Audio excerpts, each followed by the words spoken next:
Welcome to The Debate. So, when you look at a political map, national borders are drawn with these sharp, definitive black lines, right? You know exactly when you step out of one country and into another. Yeah, it's very clear-cut. Exactly. But when we attempt to map out human behavior, specifically how we evaluate the people around us, those sharp lines suddenly just vanish. They really do. Yeah. So today we are digging into a piece titled The Thin Line Between Discernment, Conviction, Judgment, and Personal Preference. The core idea here is that we are constantly evaluating the world and, well, mixing up these four concepts causes serious relational and spiritual confusion. Right. It's a mess. It is. So the central question is, does this text successfully establish a clear, functional boundary between discernment and judgment? Or do its own acknowledgments of human self-deception prove that these categories inevitably collapse? Now, I'm taking the position that this material gives us a rock-solid, objective framework by strictly separating the evaluation of actions from the condemnation of individuals. But you look at this exact same framework and see a recipe for self-deception, right? I do. Yeah. I look at this and I see a boundary that is just perpetually blurry. I mean, on paper, the definitions sound perfectly distinct. Sure. But human beings naturally disguise their personal preferences as discernment and, their harsh judgments as righteousness. Because of this built-in camouflage, the framework just isn't an objective boundary at all. It relies entirely on our own flawed perception of our humility to work, which makes these categories fundamentally unstable in everyday application. Well, let's break down how that boundary actually works, though, because it hinges on separating the action from the individual. I mean, we've all been there, right? You see a friend constantly going back to a toxic relationship. Oh, yeah, definitely. Right. So discernment is recognizing that pattern. It is an objective evaluation of the behavior.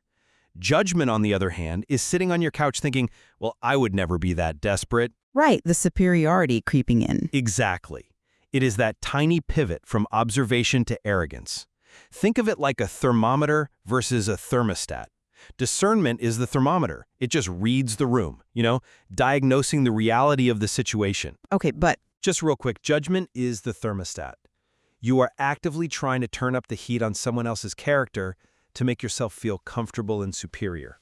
I get the analogy, but a thermometer gives you an objective number.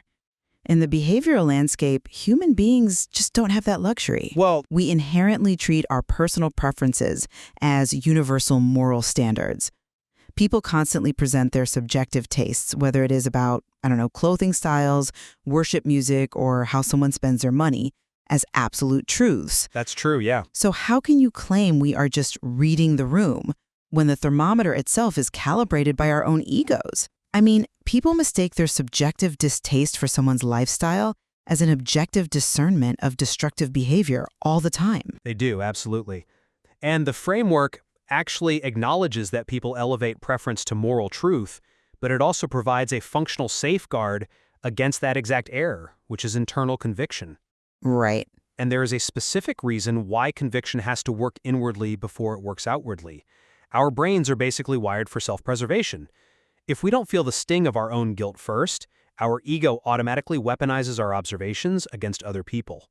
That is why the demand for self-judgment, rooted in 1 Corinthians 11:31, is so critical. If we judged ourselves truly, we would not be judged. By forcing ourselves to feel that internal friction first, we recalibrate the thermometer. But does it actually work, though? If the tool checking the judgment is entirely internal, there is no objective alarm bell. I wouldn't say no alarm bell. But you are basically trusting the architect of the self-deception to also act as the building inspector. Oh, wow. That's a way to put it. Right? Like if someone feels completely justified in tearing down a coworker, they aren't feeling any internal conviction. Their utter lack of internal friction tells them they are operating in pure discernment when they are actually just swimming in judgment disguised as righteousness. The system relies on the very subjective emotional state it is trying to regulate. I hear you. And if you are listening to this, you are probably thinking, but I know I'm right when I evaluate my coworkers' bad habits. Exactly. But that exact feeling of absolute certainty is what this framework warrants is the most dangerous. That is why the self-examination step isn't just about waiting around for a fleeting feeling of guilt. It is a rigorous, proactive demand for accountability. Yeah, but It forces you to shift your focus away from their faults and onto your own motives. you talk about rigorous accountability, but look at how confusing the actual instructions are for that evaluation. In one breath, we are warned in Matthew 7:1, do not judge. Right? And then immediately, we are supposed to execute righteous judgment over in John 7. And how is righteous judgment defined here? Careful evaluation without arrogance, Yes. which is functionally identical to the definition of discernment. The conceptual walls completely collapse. We are being asked to thread a needle that just doesn't actually have an eye. It is only confusing if you ignore the ultimate goal of the evaluation. It really comes down to this. Are you passing a final sentence on someone's character? Right, the condemnation part. Exactly. If yes, that is condemnation, the toxic judgment we are warned against. If no, you are just evaluating reality accurately. While the terminology shares the English word judgment, the underlying function is totally different. Righteous judgment doesn't overlap with condemnation. It overlaps with discernment, because both seek understanding without assigning a damning verdict on the individual. In theory, sure. But practically speaking, when you are frustrated or deeply disappointed by someone else's actions, the line between evaluating reality accurately and assuming final authority over their heart is incredibly thin. I'll grant you that. Human nature naturally disguises harsh judgment as righteous discernment. To actually pull off what you are describing requires a level of hypervigilant self-awareness that most people simply struggle to maintain in the heat of conflict. It is absolutely a difficult balance in everyday struggles, but difficulty doesn't render the tool useless. It still offers a crucial, actionable roadmap for spiritual and relational maturity. Let conviction work inwardly first to produce change. Right. Use discernment objectively to seek understanding. Recognize your personal preferences as individual tastes. And, at all costs, avoid the finality of condemning a person's character.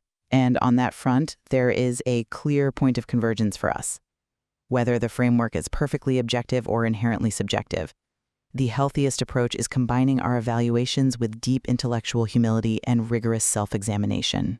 Exactly. The danger is always in assuming our perspective is flawless. So true. Understanding the complexity of these concepts challenges us to look closely at our own motivations before we critique the actions of others, which really brings us back to our map. We may never be able to draw a permanent, sharp, black line on the landscape of human behavior. Definitely not. But perhaps the real value here isn't in giving us a perfect border, but rather a compass to help us navigate the murky territory of our own hearts. Where exactly do you draw the line when you evaluate the people in your life? Something to consider.